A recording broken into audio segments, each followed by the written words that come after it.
We find ourselves in a world that often seems to reward superficiality and instantaneous gratification. But there are those among us who cannot help but dive deeper, who are compelled to peel back the layers of reality and confront the fundamental questions of existence. These individuals, the deep thinkers, are both blessed and burdened with a mind that refuses to accept the surface-level explanations that satisfy the masses. You might recognize yourself as one of these deep thinkers. Perhaps you've spent countless nights wrestling with philosophical quandaries, or found yourself lost in thought during mundane activities, pondering the nature of consciousness or the meaning of life. It's a peculiar gift, this ability to see beyond the veil of everyday existence, but it comes at a cost. The curse of being a deep thinker is not immediately apparent. In fact, many would consider it a blessing to possess such intellectual prowess. And in many ways, it is. The capacity for profound thought allows us to unravel complex problems, to innovate, to push the boundaries of human understanding. But beneath this veneer of cognitive superiority lies a hidden burden that can weigh heavily on the soul. Click subscribe to this channel to get more profound insights. First and foremost, deep thinkers often find themselves isolated in a world that seems to prioritize shallow conversations and fleeting pleasures. We yearn for meaningful connections, for discussions that challenge our intellect and expand our horizons. But more often than not, we find ourselves surrounded by individuals who are content with small talk and trivial pursuits. This disconnect can lead to a profound sense of loneliness, a feeling that we're somehow out of step with the rest of humanity. Moreover, the deep thinker's mind is rarely at rest. It's a constant whirlwind of ideas, theories, and questions. While this can be exhilarating, it can also be exhausting. The inability to switch off can lead to mental fatigue, anxiety, and even depression. We find ourselves trapped in a labyrinth of our own making, unable to escape the relentless barrage of thoughts that demand our attention. But perhaps the most insidious aspect of this curse is the paralysis it can induce. When you're constantly analyzing, questioning, and second-guessing, it becomes increasingly difficult to take action. We become trapped in a cycle of overthinking, endlessly weighing the pros and cons of every decision, no matter how trivial. This analysis paralysis can prevent us from fully engaging with life, from taking risks, from experiencing the raw, unfiltered joy of spontaneity. Furthermore, deep thinkers often struggle with the weight of their own knowledge. The more we understand about the world, the more we realize how little we truly know. This can lead to a crippling sense of insignificance, a feeling that our actions and thoughts are meaningless in the grand scheme of the universe. It's a paradox that has plagued philosophers for centuries. The more we learn, the more we realize how much there is to learn.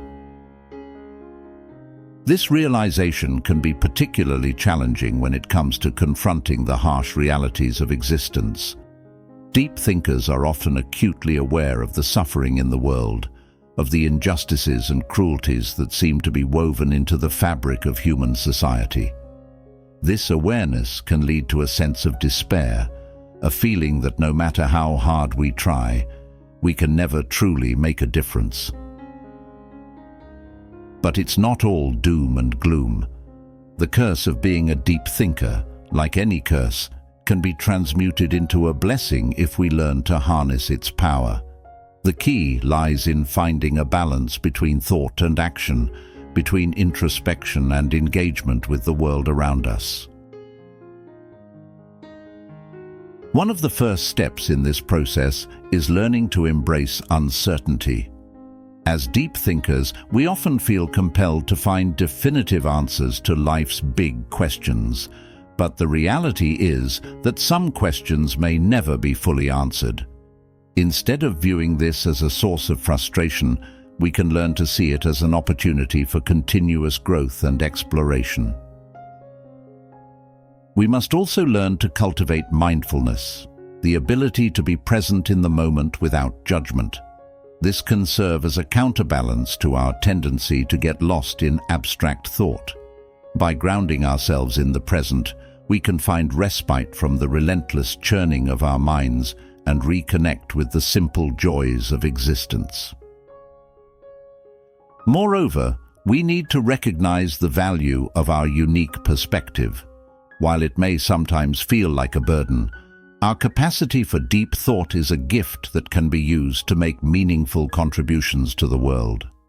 By channeling our intellectual energy into creative pursuits, scientific endeavors, or social causes, we can transform our inner turmoil into positive change. It's also crucial that we seek out like-minded individuals. In a world that often feels shallow and superficial, finding kindred spirits can be a lifeline. Whether through online communities, local philosophy groups, or academic pursuits, connecting with other deep thinkers can provide the intellectual stimulation and emotional support we crave.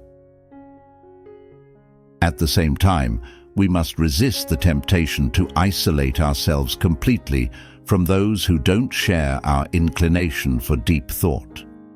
While it's important to have meaningful connections, we can also learn valuable lessons from those who approach life differently.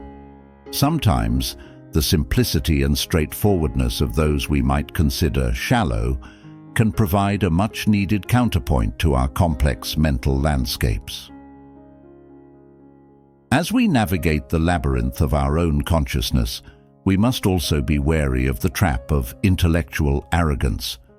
It's easy for deep thinkers to fall into the belief that their way of perceiving the world is superior to others. But this attitude only serves to further isolate us and prevent us from learning from diverse perspectives. Instead, we should strive to cultivate intellectual humility. Recognizing the limits of our own knowledge and being open to new ideas and viewpoints can enrich our understanding and prevent us from becoming rigid in our thinking. It's a delicate balance, maintaining confidence in our intellectual abilities while remaining open to growth and change. In the end, the curse of being a deep thinker is not something to be overcome, but rather something to be integrated into our lives in a healthy and productive way. It's a part of who we are, a fundamental aspect of our being that shapes our perception of the world and our place in it. So, to all the deep thinkers out there, I say this: embrace your gift, but don't let it consume you. Use your intellect to explore the depths of existence, but don't forget to come up for air. Engage with the world around you, take action, and make a difference. And above all, remember that you are not alone in your journey through the labyrinth of consciousness. What lies beyond the veil of our perception? How can we reconcile our desire for certainty with the inherent uncertainty of existence? These are questions that have puzzled humanity for millennia, and they continue to drive us forward in our quest for understanding. As deep thinkers, we are at the forefront of this exploration, pushing the boundaries of human knowledge and consciousness. But with this privilege comes responsibility. We have a duty to use our gifts wisely, to contribute meaningfully to the collective understanding of our species. This doesn't mean we need to solve all the world's problems or unravel the mysteries of the universe. Sometimes it's enough to simply share our perspective, to offer a different way of looking at things that might inspire others to think more deeply about their own lives and the world around them. As we continue our exploration of the hidden curse of being a deep thinker, we must confront the paradoxical nature of our condition. On one hand, our capacity for profound thought allows us to perceive the world in ways that others cannot. We see patterns where others see chaos. We find meaning in the seemingly mundane, and we question assumptions that most take for granted. This unique perspective can be a source of great insight and creativity. But on the other hand, this same gift can become a prison of our own making. The depth of our thoughts can lead us down rabbit holes of speculation and doubt, trapping us in endless loops of analysis that prevent us from fully engaging with the world around us. We become like Plato's cave dwellers, mistaking the shadows on the wall for reality itself, while the vibrant world of lived experience passes us by. This is the crux of our dilemma. How do we harness the power of our intellect without becoming enslaved by it? How do we maintain our deep thinking while also remaining grounded in the practical realities of everyday life? The answer, I believe, lies in developing what I call pragmatic wisdom. This is not wisdom in the traditional sense of accumulated knowledge or philosophical insight, although these certainly play a role. Rather, pragmatic wisdom is the ability to apply our deep thinking to real-world situations in ways that are both meaningful and effective. To cultivate this pragmatic wisdom, we must first learn to distinguish between productive and unproductive forms of deep thinking. Productive deep thinking leads to insights that can be applied to improve our lives or the lives of others. It generates hypotheses that can be tested, theories that can be refined, and ideas that can be implemented. Unproductive deep thinking, on the other hand, tends to be circular and self-reinforcing.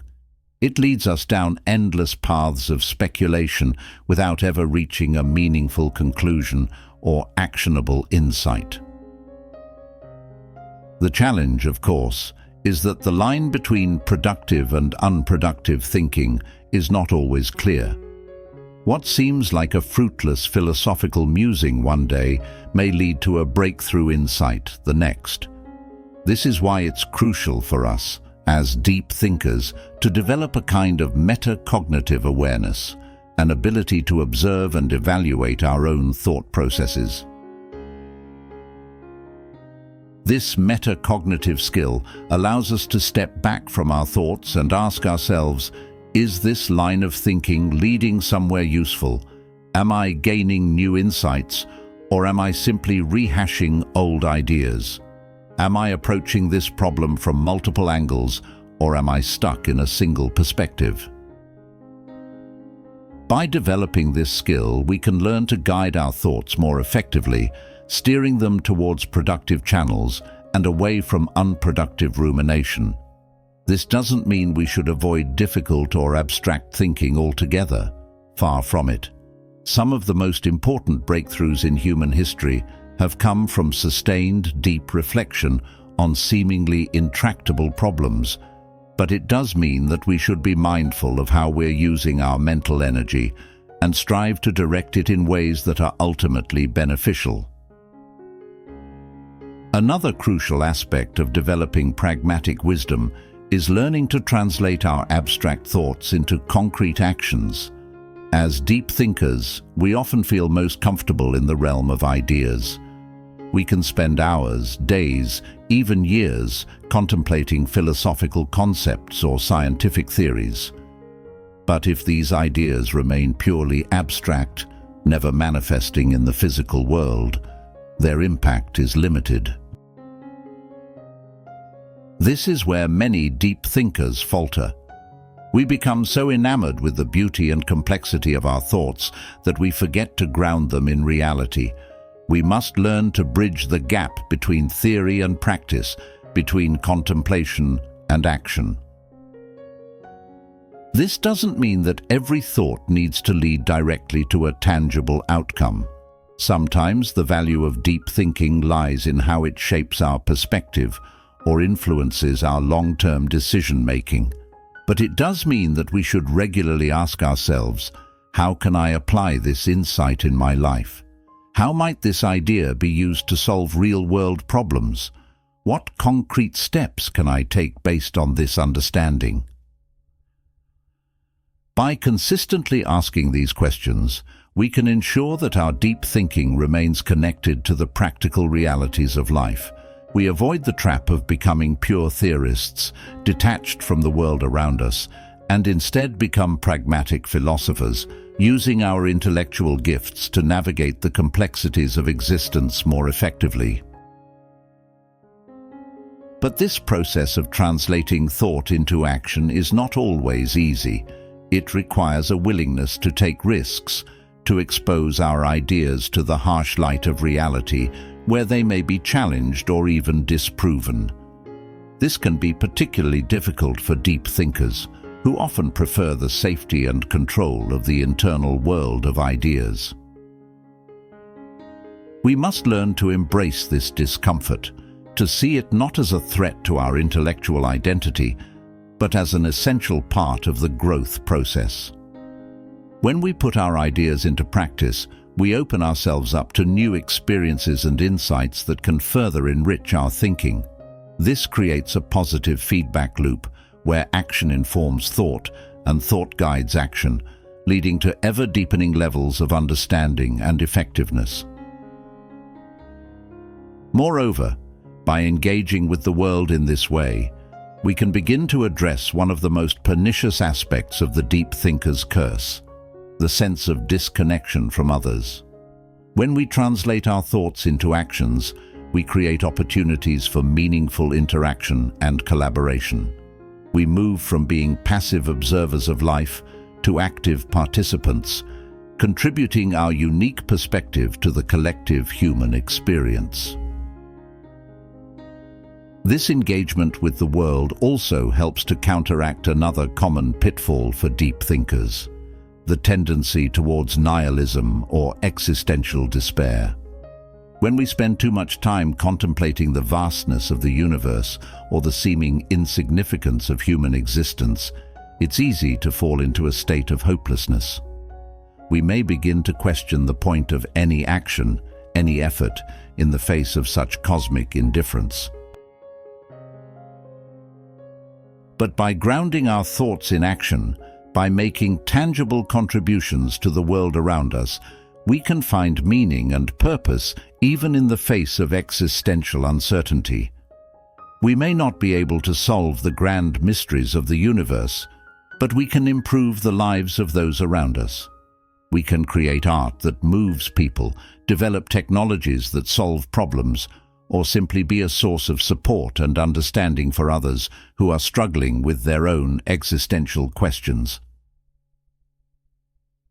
This brings us to another crucial aspect of navigating the deep thinker's curse: the importance of connection and community. As I mentioned earlier, deep thinkers often feel isolated, cut off from others by the intensity and complexity of their thoughts. But this isolation is not inevitable, nor is it healthy. We need to actively seek out connections with others, both those who share our inclination for deep thought and those who bring different perspectives to the table.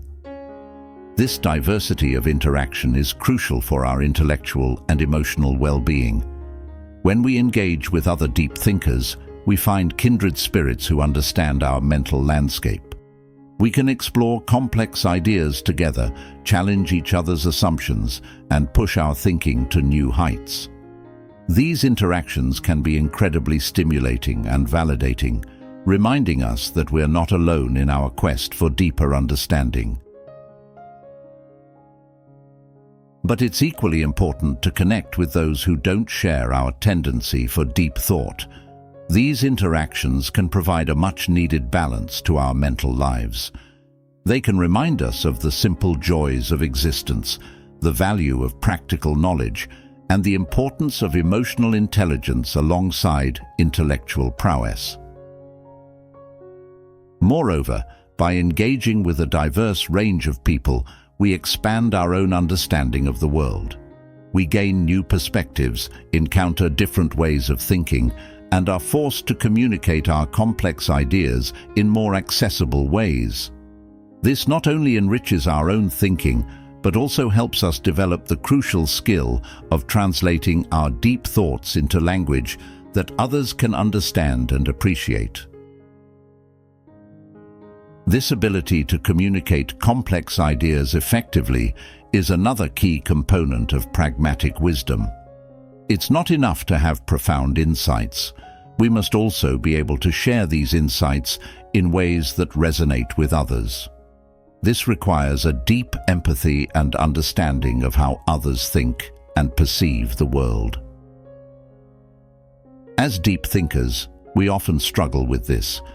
We can become so immersed in our own mental frameworks that we forget how to speak in terms that others can relate to. We use jargon or make references that fly over people's heads, or we delve into levels of abstraction that leave our listeners bewildered.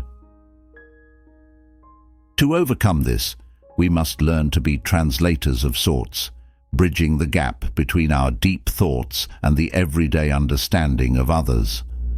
This doesn't mean dumbing down our ideas, but rather finding creative ways to express complex concepts using language and metaphors that others can grasp. This skill not only helps us connect with others more effectively, but also deepens our own understanding. As Einstein famously said, "If you can't explain it simply, you don't understand it well enough." By forcing ourselves to communicate our ideas clearly, we often uncover new insights and identify gaps in our own thinking.